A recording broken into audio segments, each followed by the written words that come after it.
Bonjour Timothée, Romain Beauvais pour Eglobe TV. Je voulais savoir pour toi qui est licencié au PUC, c'est un réel bonheur de jouer à domicile?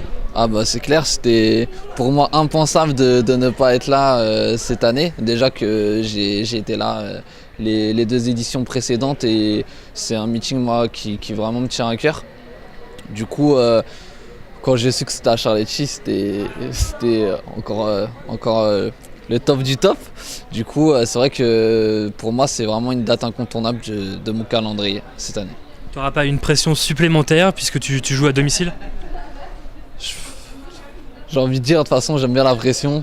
J'aime bien me la mettre tout seul, la pression. Donc, ça m'aide aussi à me dépasser. Et puis, à chaque fois, ça a été un grand événement. Et se confronter, moi en l'occurrence, aux Brésiliens, etc. On sait qu'il y aura vraiment du lourd en face. Et alors, c'est vrai que pour aller chercher une victoire, ça sera peut-être compliqué. Mais à chaque fois, du coup, ça permet d'en sortir grandi et d'en tirer beaucoup d'enseignements et puis du coup d'avancer, d'évoluer, de pouvoir vraiment apprendre parce que en face Daniel Silva dont je parlais tout à l'heure pendant la conférence, c'est vrai que c'est le recordman du monde, c'est champion du monde en titre.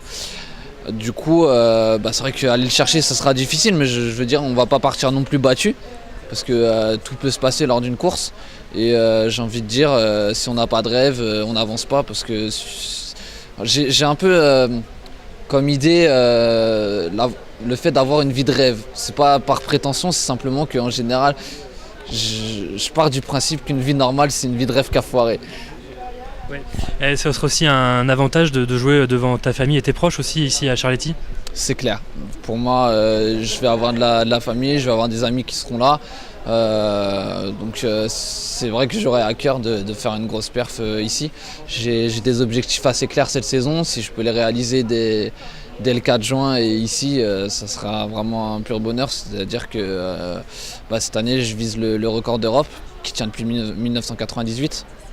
Donc c'est vrai que c'est un gros objectif qu'on s'est fixé. On ne sait pas si on va pouvoir l'atteindre le 4 juin parce que c'est vrai que j'ai eu une petite période creuse là au mois de mai, j'ai été malade pendant 15 jours.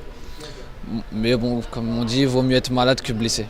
Tu l'as dit, il y aura le Dani Alves, c'est le principal rival ou il y en a d'autres qui pourraient te priver de gagner à Charletti? Il y a Daniel Silva, après je ne sais pas si Trésor va monter sur 400 le 4 juin. Il peut y avoir Lucas Prado qui peut s'y aligner aussi. Je ne sais pas encore vraiment qui va composer le plateau, mais c'est vrai que Daniel Silva reste l'homme à faire tomber. Tu en as parlé tout à l'heure aussi sur le handicap citoyenneté. Tu penses qu'il y a eu une évolution depuis les Jeux de Londres en France? Alors, j'ai envie de dire, il y a une éveil des consciences. On a vu qu'à Londres, c'est-à-dire pas très loin d'ici, le stade il était plein, d'une part. Il était plein et c'était payant, et c'était pas donné. Du coup, j'ai envie de dire, en termes d'organisation, je pense que certains se sont dit aussi, il est possible de faire quelque chose ici. Alors c'est vrai que les mentalités françaises et anglaises ne sont pas du tout les mêmes, mais pourquoi les Anglais y arriveraient et pas nous? Comme le disait Jean-Paul Moreau tout à l'heure, on n'est pas plus con que les autres. Et je pense que le véritable problème en France, en fait, c'est un manque d'information. Comme souvent, en général, les gens ont peur de l'inconnu. Et du coup, l'handicap fait aussi partie de cette chose qu'on appelle l'inconnu. Alors que voilà, j'ai envie de dire, aujourd'hui, moi, je me sens pas du tout handicapé alors que j'ai un handicap. Et pourquoi? Parce que dans le fond, on a tous quelque part un handicap. La timidité, ça peut être un handicap. Aujourd'hui, on est dans une société occidentale qui fait qu'il faut rentrer dans un moule. Faut être quelqu'un qui est un peu en surpoids, il va être pointé du doigt. Quelqu'un qui a une ethnie particulière, il va être pointé du doigt. Même la femme, face à l'emploi, elle va être parfois désavantagée. Donc, quelque part, on a tous un handicap. Et à partir du moment où on sait qu'il fait partie de nous et qu'on l'accepte, tout de suite c'est beaucoup plus simple pour avancer. Et puis j'ai envie de dire, Même si on a un handicap, on peut quasiment tout faire comme tout le monde. Après, c'est vrai, ça dépend des handicaps, etc. Mais je veux dire, il y a souvent plus de solutions que de problèmes. On l'a vu aussi sur le côté, tu vas un peu lancer le clip de Charletti, c'est aussi un plus pour toi? Bah moi je fais je fais du hip-hop depuis que j'ai 13 ans, j'ai envie de dire. Du coup, c'est vrai que à la base j'étais en solo, j'ai été en groupe. Et là avec mon groupe en fait, on avait déjà fait un petit peu un morceau sur l'athlé, mais on l'avait fait un peu dans un autre registre.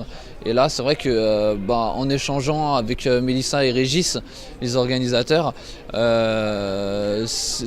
vrai que l'idée leur a plu, alors que c'était parti vraiment dans le délire. Et du coup, vu que j'avais l'appui des organisateurs, je me suis dit pourquoi pas. Ça peut être quelque chose qui peut aussi essayer de faire un morceau fédérateur, dans le sens où au-delà de l'handisport, certes on a un handicap, mais avant tout on est des personnes lambda qui veulent faire du sport. Comme souvent quand j'explique, on me dit ouais mais tu fais de l'handisport. Non, je suis simplement un sportif.